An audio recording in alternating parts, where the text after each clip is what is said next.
Assalamualaikum warahmatullahi wabarakatuh. Perkenalkan, nama saya Siti Latifah MPD. Saya adalah dosen tetap di Prodi Komunikasi dan Penyiaran Islam, Fakultas Agama Islam, Universitas Islam Nusantara. Sebagai seorang dosen, saya berkewajiban untuk melaksanakan tridharma perguruan tinggi, diantaranya adalah bidang pengajaran. Pada kesempatan kali ini, saya akan memaparkan salah satu mata kuliah yang saya ampu, yaitu Sosiologi Dakwah. Sosiologi Dakwah merupakan mata kuliah wajib pada program studi Komunikasi dan Penyiaran Islam dengan bobot 2 SKS di semester 4. Mata kuliah Sosiologi Dakwah terdiri dari 16 kali pertemuan, diantaranya 14 kali pertemuan tatap muka dan 2 kali pertemuan selanjutnya dipakai untuk UTS dan UAS. Perkuliahan dilakukan dengan blended learning, yaitu secara luring atau tatap muka di kelas dan daring menggunakan platform Zoom Meeting atau Google Meet dan sejenisnya. Sosiologi dakwah merupakan mata kuliah yang mengkaji tentang fenomena dakwah dalam perspektif sosiologis serta teori-teori yang relevan dengan kajian sosiologi dakwah dan masalah-masalah sosial dakwah. Mata kuliah ini membekali mahasiswa agar memiliki pengetahuan dan pemahaman tentang fenomena dakwah dan masalah-masalah dakwah pada masyarakat. Materi yang diajarkan pada mata kuliah ini antara lain definisi dakwah, dakwah sebagai fenomena sosial, bentuk-bentuk dakwah, kebutuhan masyarakat terhadap dakwah dan peran dakwah di masyarakat, dakwah sebagai proses sosial, prinsip-prinsip sosial dakwah menurut Al-Quran dan Hadis, prinsip-prinsip sosial dakwah berbasis kearifan lokal, serta mini riset tentang problem dan solusi dakwah pada masyarakat modern, masyarakat multikultural, masyarakat eksklusif, masyarakat marginal, dan masyarakat digital, dan seminar hasil mini riset oleh mahasiswa pada pertemuan akhir semester. Capaian pembelajaran mata kuliah Sosiologi Dakwah antara lain: 1. Menunjukkan sikap kepemimpinan, bertanggung jawab, dan responsibilitas atas pekerjaan di bidang komunikasi dan penyiaran Islam secara mandiri. 2. Menguasai pengetahuan yang berkaitan dengan pengelolaan media, komunikasi, dan penyiaran Islam yang baik, kreatif, inovatif, produktif, dan adaptif sejalan dengan perkembangan teknologi informasi dan komunikasi. 3. Mampu berkolaborasi dengan tim, menunjukkan kemampuan kreatif, inovatif, berpikir kritis, dan pemecahan masalah dalam pengembangan keilmuan dan pelaksanaan tugas di dunia kerja. 4. Mampu mendesain, mengelola, dan mengembangkan lembaga komunikasi dan penyiaran Islam. Adapun sistem penilaian dilaksanakan secara objektif dengan komponen penilaian antara lain 10% kehadiran, 20% tugas, 30% UTS, dan 40% UAS. Selanjutnya, untuk presensi dan hasil pembelajaran dilakukan menggunakan aplikasi sistem informasi akademik bernama Litera. Dalam setiap tatap muka yang saya ampu, saya menggunakan beberapa metode. Interaksi dalam proses pembelajaran memakai prinsip delivery, interaktif, dan assessment. Pada pembelajaran untuk materi kali ini, saya menggunakan model cooperative learning atau tipe group investigation. Model pembelajaran cooperative learning tipe group investigation merupakan pembelajaran yang dibentuk dalam kelompok kecil yang lebih banyak melibatkan aktivitas mahasiswa dalam proses pembelajaran untuk melakukan investigasi terhadap suatu topik atau materi pada mata kuliah Sosiologi Dakwah yang telah ditentukan sebelumnya dengan cara bekerja sama di dalam sebuah kelompok.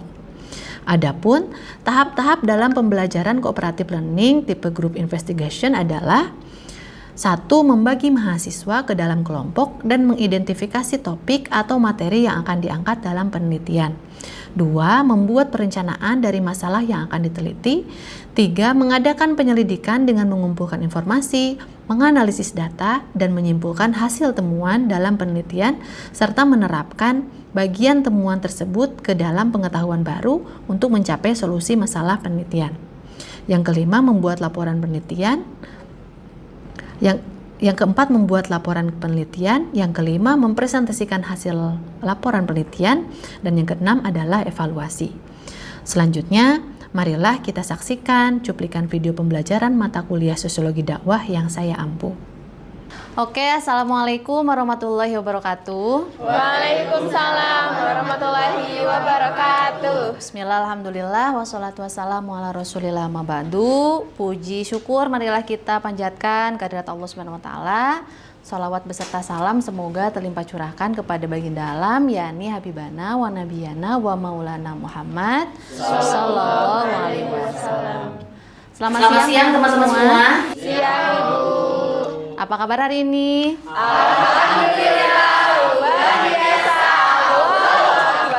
Alhamdulillah, semangat ya hari ini. Semangat. Alhamdulillah.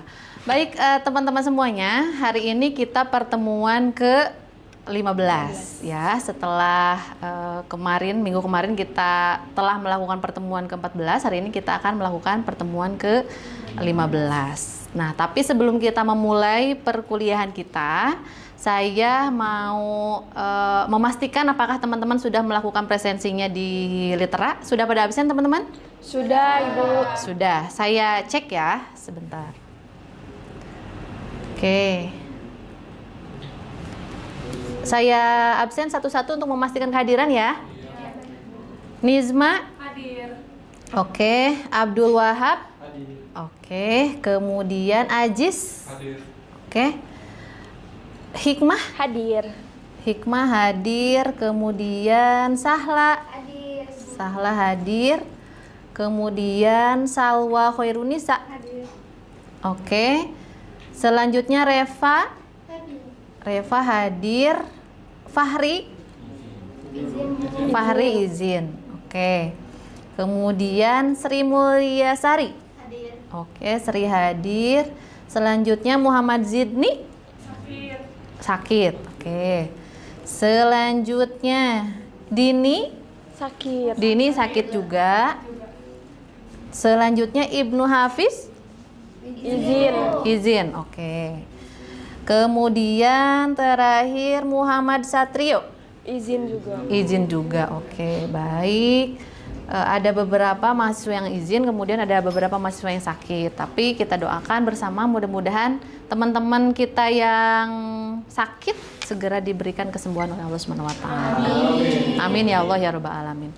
Baik teman-teman semuanya, kalian masih ingat kan kalau mata kuliah kita itu adalah Sosiologi Dakwah. Nah, saya ingatkan kembali dan kita sedikit mereview ya bahwa mata kuliah Sosiologi Dakwah itu kita akan mengkaji fenomena dakwah di masyarakat, kemudian masalah-masalah dakwah yang terjadi di masyarakat.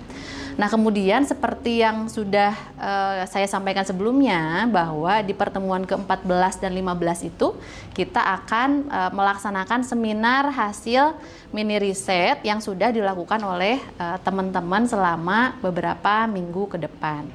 Nah, minggu kemarin kita sudah melakukan presentasi beberapa kelompok dan hari ini tinggal berapa lagi? Tinggal satu kelompok lagi yang belum presentasi, yaitu kelompok 4 ya. Nah, sebelum nanti kelompok 4 menyampaikan hasil dari mini risetnya, kita akan mereview apa yang sudah kita pelajari di minggu kemarin atau di pertemuan ke-14, yaitu presentasi hasil mini riset dari teman-teman kelompok yang lain. Saya juga mau ngecek nih apakah teman-teman masih ingat atau apakah ada yang teman-teman sudah catat begitu ya dari pertemuan yang kemarin. Coba saya mau tanya, kemarin kan sudah ada yang presentasi tentang problem dan solusi dakwah untuk masyarakat modern dengan lokus yang dilakukan oleh teman-teman kelompok. Ada yang masih ingat? Aku Ibu. Silahkan. Nah, kalau dakwah di masyarakat modern itu berbeda sama zaman dulu. Kayak kalau zaman dulu kita itu misalnya menggunakan kitab kuning. Nah, tapi untuk zaman modern sama menggunakan kitab kuning, tapi menggunakan cover yang lebih berbeda, cover yang lebih modern. Terus bisa menggunakan buku-buku yang sudah dibukukan gitu. Terus kayak zaman dulu kan si dakwahnya tuh hanya biasa saja gitu, tapi Iya. sekarang mah ada sekolahnya, jadi mengikuti jadwal sekolah, mengikuti kalender akademik juga. Oke, ada yang masih ingat mini risetnya di mana yang kemarin dakwah modern? Di Pondok Pesantren Margasari Cijaura. Pondok Pesantren Margasari Cijaura. Nah, kemudian ada juga yang masih ingat bagaimana hasil mini riset ya soal problem dan solusi dakwah masyarakat eksklusif.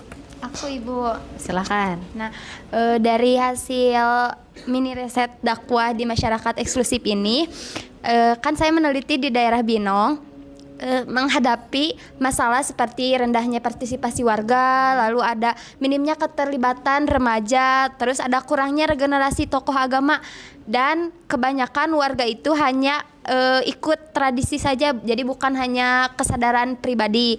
Nah, solusinya di masyarakat Binong itu adalah harus melalui pendekatan kekeluargaan yang santai dan tidak menggurui, terus melibatkan pendakwah muda agar remaja tertarik, terus juga serta membuat materi yang lebih menarik. Jadi enggak hanya materinya itu saja, jadi biar ada ketertarikan, tidak monoton gitu. Oke, selanjutnya problem dan solusi dakwah masyarakat apa ya kemarin itu? Masyarakat marginal. Ada yang masih ingat? Ya, Bu. Oke, silahkan. Jadi dari hasil kemarin membuat mini riset itu di kaum marginal itu kurangnya ajakan langsung gitu, Bu, kepada si kaum marginal itu atau kepada madu yang dimana ketika dia ingin langsung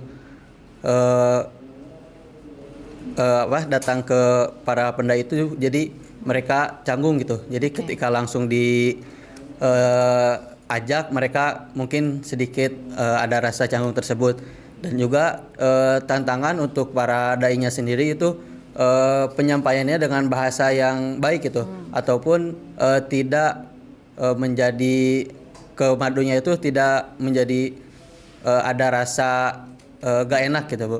Dan solusinya yaitu para madu atau lembaga-lembaga yang menaungi tersebut mengajak langsung kepada kaum-kaum marginal tersebut, dan untuk para dai-nya sendiri untuk terus belajar terhadap perkembangan ilmu dan yang lainnya. Oke, berarti teman-teman di sini sudah paham begitu. Setidaknya teman-teman ingat apa yang kemarin kita pelajari di pertemuan ke-14, yaitu hasil riset dari beberapa kelompok. Nah, nanti kita akan bahas ya soal bagaimana problem dan solusi, tapi sebelumnya kita akan menyaksikan dan kita akan melihat ya bagaimana hasil mini riset yang telah dilakukan oleh kelompok 4. Ya, sudah siap kelompok 4? Siap. Silahkan kelompok 4 untuk ke depan.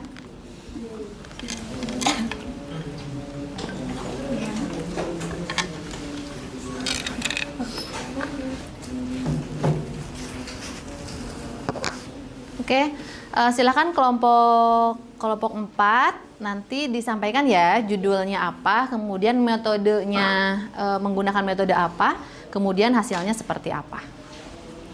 Silakan kelompok 4. Assalamualaikum warahmatullahi wabarakatuh. Waalaikumsalam warahmatullahi wabarakatuh. Di sini kita akan mempresentasikan hasil mini riset yang berjudul Problem dan Solusi Dakwah pada Masyarakat Multikultural dengan studi kasus terhadap praktik dakwah di Masjid Laut D2 Bandung. Dengan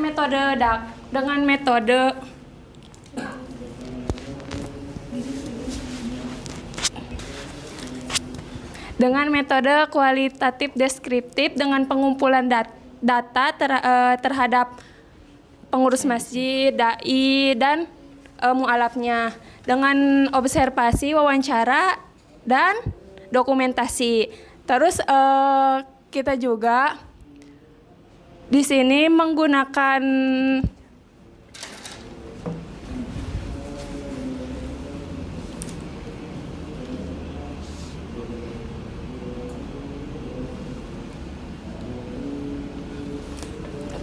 penelitian ini juga menggunakan metode kualitatif deskriptif dengan pendekatan file riset terhadap studi lapangan ya, bisa disebut studi lapangan di Masjid Daud J2 Bandung. Fokusnya kita fokus studinya kita ke pengurus masjid, penceramah, sama mualaf yang kita pilih itu. Terus subjek penelitian, teknik pengumpulan datanya observasi, partisipasif, dan wawancara. Terus kita juga ada dokumentasi. Terus dilanjutkan sama Ajis. Oke, baik teman-teman. Di pembahasan pertama itu ada strategi dakwah di Masjid Laut J2 ini. Seperti yang kita tahu, di Masjid Laut J2 ini banyak sekali kaum mu'alaf yang ingin mempelajari tentang Islam. Nah, untuk strategi di Masjid Laut J2 ini menggunakan penerapan psikodinamika dan psikokultural. Oke. Yang dimana penerapan itu memahami tentang kondisi psikologi mereka dan latar belakang mereka supaya ketika berdakwah itu dia merasakan kenyamanan tentang ajaran-ajaran Islam. Segitu yang dapat saya sampaikan. Selanjutnya ke rekan saya. Oke teman-teman, tadi kan sudah dijelaskan mengenai strategi yang ada di Masjid Laut J2. Di sana juga terdapat tantangan oleh para pendakwah di dalam praktik dakwah terhadap para mu'alaf itu, terkhususnya di Masjid Laut J2 Kota Bandung, terdapat juga tantangan yang dihadapi oleh para pendakwah. Nah, tantangan utamanya itu adalah perbedaan latar belakang keislaman para mu'alaf yang ada di sana. Nah, hal ini itu menuntut metode yang tidak hanya digunakan bersifat normatif, tetapi juga kontekstual dan juga fleksibel. Nah, di tengah-tengah tantangan tersebut ada juga yang dinamakan strategi yang diterapkan konsisten oleh para pendakwah di sana. Yang pertama tuh ada tadabur dan dialog interaktif. Nah, di sana itu tidak hanya secara satu arah, tetapi juga dua arah oleh dai dan juga mad'u, tetapi juga di sana dilakukan diskusi terbuka kepada para mu'alaf. Nah, yang kedua ada kesabaran dan empati. Terus yang ketiga pendidikan, literasi, informasi dan tabayun. Yang keempat penguatan spiritual melalui ayat tematik. Yang kelima pemberdayaan dan pembinaan terstruktur. Nah, itu terkait strategi yang digunakan oleh para pendakwah yang di sana. Segitu yang bisa saya jelaskan mengenai problem dan juga solusi di Masjid Laut J2 Kota Bandung. Kesimpulannya adalah Masjid Laut J2 Bandung merupakan cabang dari Masjid Laut J Jakarta yang didirikan untuk membina mu'alaf, khususnya dari kalangan Tionghoa. Sejak berdirinya tahun 1997, masjid ini mengalami berbagai renovasi dan perluasan guna mendukung aktivitas dakwah yang inklusif. Jemaah memiliki karakter multitenis dengan pendekatan terbuka atau humanis dan interaktif. Strategi dakwah yang diterapkan mengedepankan pendekatan kultural, dialogis dan psikologis yang menyesuaikan dengan latar belakang mu'alaf. Meskipun menghadapi tantangan dalam penyampaian materi dan pemahaman dasar Islam, Masjid Laut J2 mengatasinya dengan metode tadabur, diskusi terbuka dan serta penguatan literasi dan kesabaran para pendakwah di masjid itu. Masjid ini menjadi ruang dakwah yang ramah dan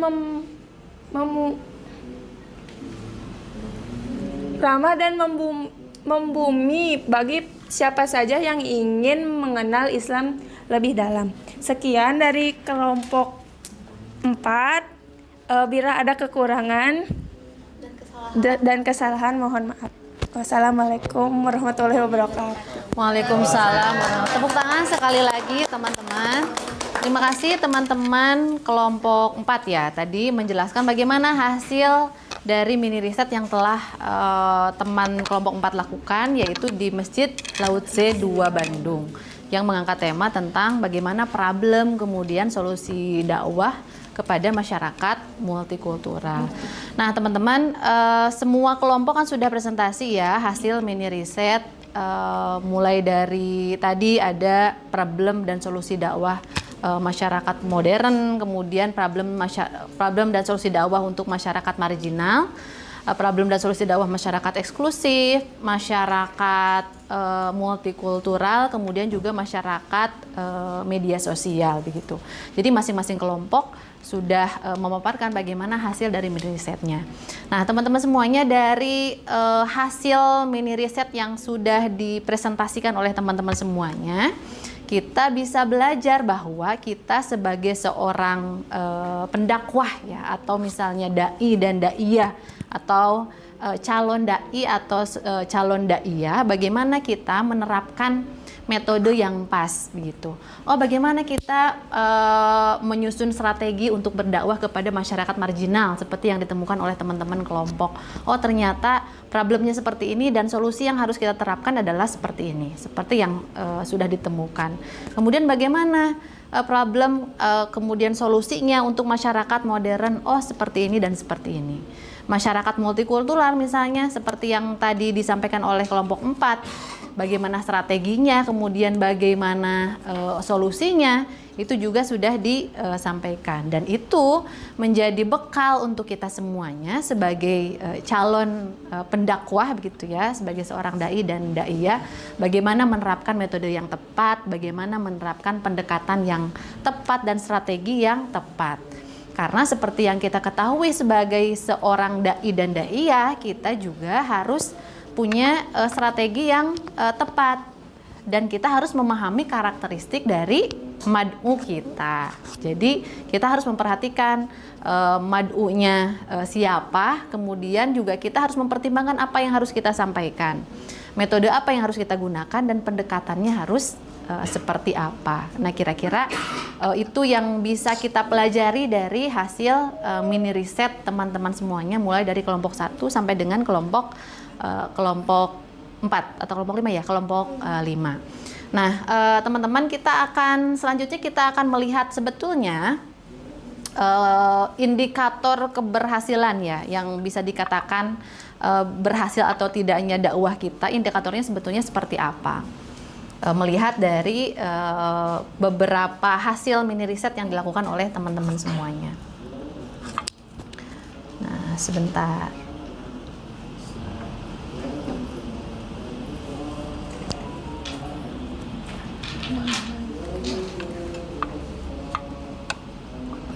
Nah, oke.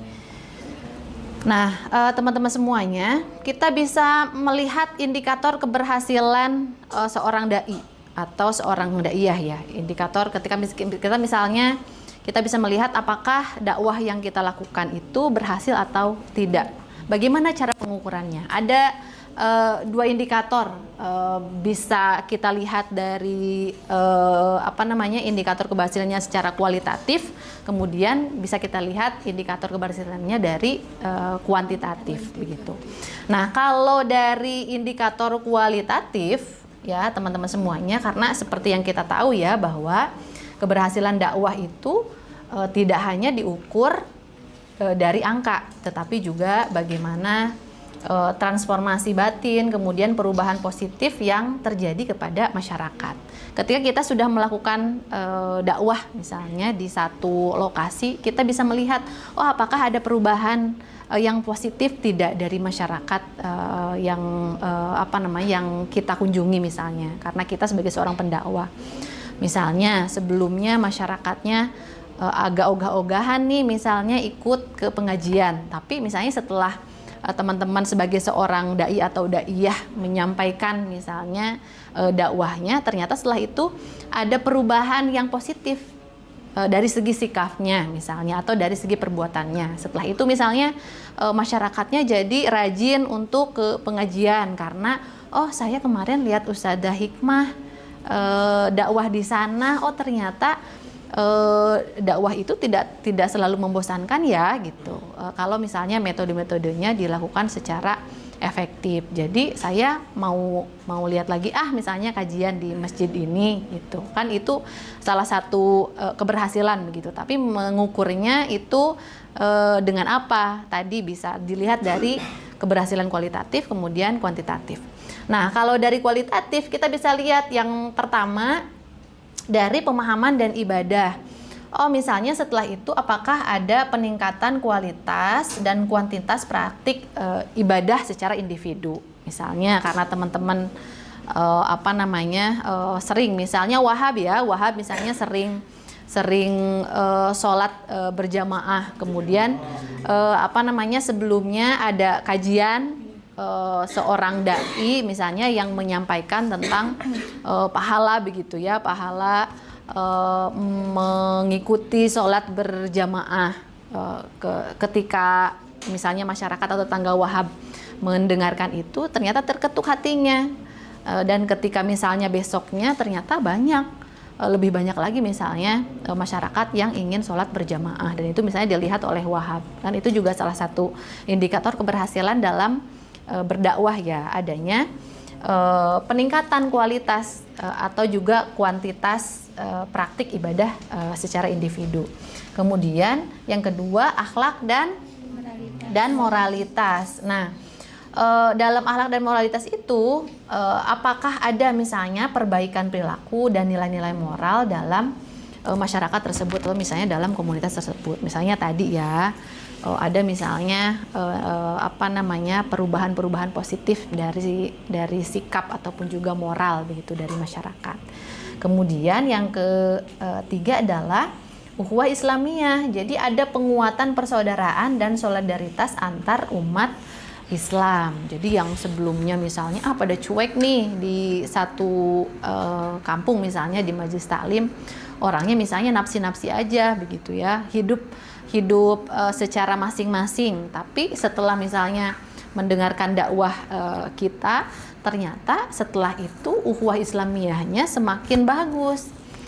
Ikatan persaudaraan antar umat Islamnya ternyata semakin bagus. Nah, itu juga merupakan indikator keberhasilan dari dakwah. Kemudian yang keempat adalah masyarakat madani. Jadi terwujudnya masyarakat yang beradab, berkeadilan dan sejahtera. Kemudian yang terakhir adalah ketahanan spiritual. Jadi kemampuan individu masyarakat begitu menghadapi tantangan global dengan keimanan. Nah, itu indikator keberhasilan dakwah secara kualitatif.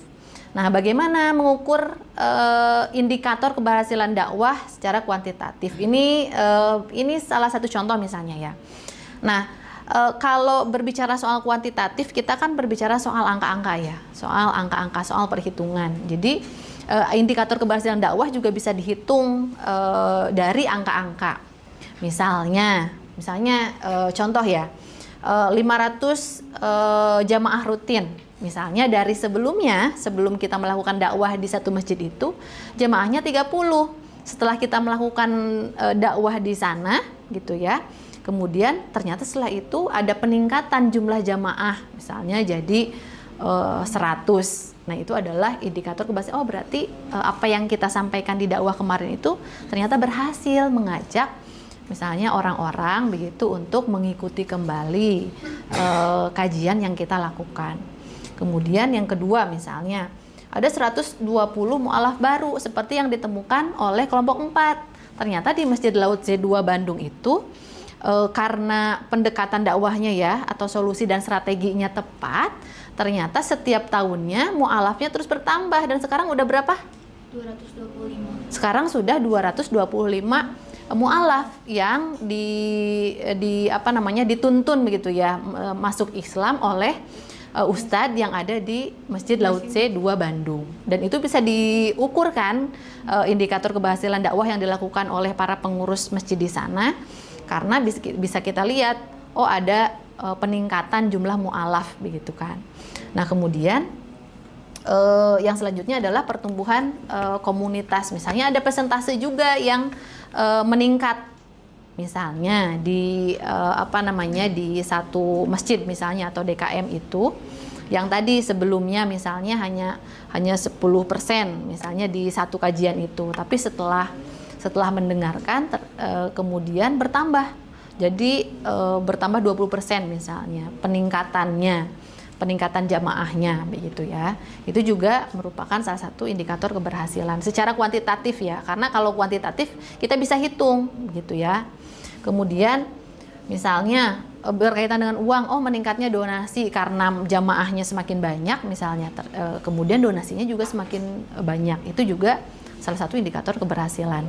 Kemudian, kalau itu dilakukan secara digital, karena ada teman-teman juga yang melakukan mini riset ya, bagaimana problem dan solusi dakwah kepada masyarakat digital. Bagaimana indikator keberhasilannya? Bisa kita lihat kalau misalnya seorang dai gitu ya, mempublikasikan dakwahnya melalui media sosial misalnya. Ketika diupload misalnya di video sebelumnya penayangannya misalnya hanya 50.000 gitu ya. Tapi setelah kemudian video yang kedua ternyata si penayangannya meningkat, tayangan digitalnya. Jadi misalnya 1 M misalnya 1 juta penonton. Nah, itu juga salah satu indikator keberhasilan yang bisa kita ukur secara kuantitatif. Berarti strategi yang kita gunakan nih ya di media sosial itu betul pendekatannya, gaya bahasanya, kan kita bisa mengukur itu. Misalnya kalau masyarakat digital kan kita bisa mengukur dan kita bisa tahu audiens mana yang akan kita sasar, misalnya anak muda usianya berapa, atau misalnya orang tua usianya berapa, apakah laki-laki atau perempuan gitu ya.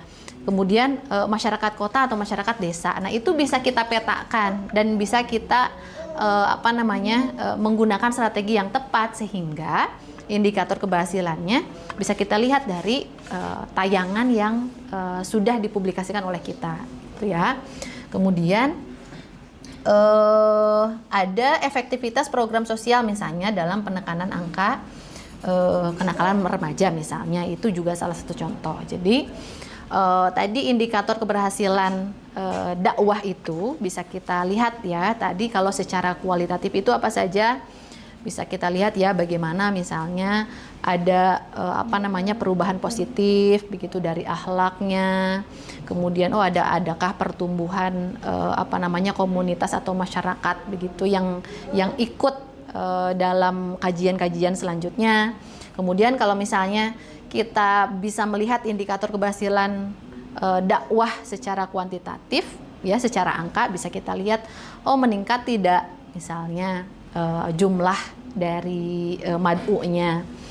Misalnya jumlah mu'alafnya meningkat juga tidak. Kemudian donasinya dan lain sebagainya. Nah, itu adalah indikator keberhasilan dakwah secara kuantitatif. Nah, kemudian kalau misalnya tadi ya kita berbicara soal tantangan-tantangan dakwah begitu yang dihadapi. Pasti setiap masyarakat, tadi setiap komunitas, setiap lembaga itu punya tantangan masing-masing. Contohnya misalnya tadi tantangan yang dihadapi oleh Masjid Lautse 2, tantangan yang dihadapi oleh kaum-kaum marginal, tantangan yang dihadapi oleh masyarakat modern, kemudian tantangan yang juga dihadapi oleh pendakwah untuk masyarakat yang eksklusif, itu pasti berbeda-beda karena tadi karakteristik mad'unya juga berbeda-beda begitu ya. Jadi sekali lagi bagaimana nanti ke depannya kita sebagai seorang dai, sebagai seorang pendakwah untuk memetakan strategi yang tepat untuk digunakan oleh kita kepada mad'u kita. Bagaimana metode yang tepat, pendekatan yang tepat yang kita lakukan sehingga dakwah kita bisa terlihat berhasil atau Tidak, gitu ya. Nah, kalau misalnya kita kaitkan lagi dengan mata kuliah kita, sosiologi dakwah, yang mengkaji tentang fenomena-fenomena, kemudian masalah-masalah dakwah di masyarakat, kita bisa tahu, oh ternyata masalah masyarakat marginal seperti ini, masalah masyarakat modern seperti ini, masyarakat eksklusif itu seperti ini, kemudian masalah masyarakat di ruang digital itu seperti ini. Sehingga tadi kita bisa sesegera mungkin sebagai seorang daiyah, sebagai seorang pendakwah, untuk menentukan metode, kemudian juga pendekatan yang paling baik untuk kita sampaikan kepada mad'u kita. Nah, itu teman-teman semuanya kira-kira ya untuk mata kuliah sosiologi dakwah. Dan alhamdulillah dari pertemuan pertama kemudian sampai dengan pertemuan terakhir sekarang, pertemuan ke-15 sudah selesai. Dengan teman-teman menghasilkan karya tulis ilmiah, karena teman-teman sudah melakukan mini riset di berbagai macam tempat sesuai dengan temanya teman-teman masing-masing. Jadi teman-teman boleh tepuk tangan dulu untuk hasil dari mini riset kita.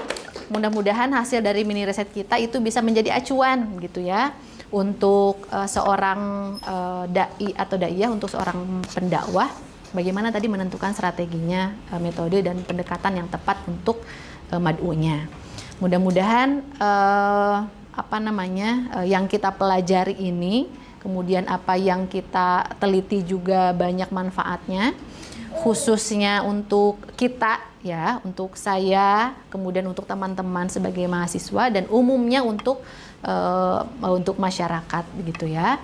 Kemudian nanti hasil dari mini riset teman-teman semuanya akan kita publikasikan di jurnal, jadi itu juga bisa dibaca oleh banyak masyarakat sehingga manfaatnya bisa lebih tersebar luas gitu ya. Itu kira-kira teman-teman semuanya. Sejauh ini apakah ada yang ingin ditanyakan atau cukup teman-teman? Cukup ya. Kalau cukup teman-teman semuanya, mudah-mudahan tadi banyak manfaatnya dan kita semuanya tentu ya sebagai seorang masyarakat begitu, sebagai seorang manusia biasa gitu ya, kita selalu berdoa mudah-mudahan apa yang kita lakukan itu selalu diberikan kelancaran oleh Allah Subhanahu wa taala, terutama niat-niat teman-teman semuanya untuk menjadi seorang daiyah atau menjadi seorang pendakwah. Itu saja teman-teman semuanya untuk pertemuan kita hari ini. Mungkin kita akan bertemu kembali di semester depan karena kita minggu depan sudah melaksanakan UAS teman-teman semuanya. Dan kita akan tutup perkuliahan kita hari ini dan pertemuan kita hari ini dengan bersama-sama mengucapkan hamdalah. Alhamdulillahirabbil alamin. Terima kasih, mohon maaf apabila ada hal-hal yang kurang berkenan. Wallahul muwaffiq ila aqwamit thoriq. Wassalamualaikum warahmatullahi wabarakatuh. Waalaikumsalam warahmatullahi wabarakatuh. Terima kasih Bu. Sama-sama.